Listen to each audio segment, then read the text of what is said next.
guys, it's Javier Garcia with Stage Red Roofing. Here we're taking a look at a shingle roof.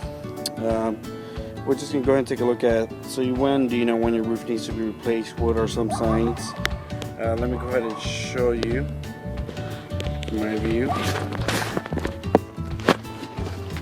See these shingles, how the granules are already falling off. So that's one sign right there. Show you a little bit right here as well.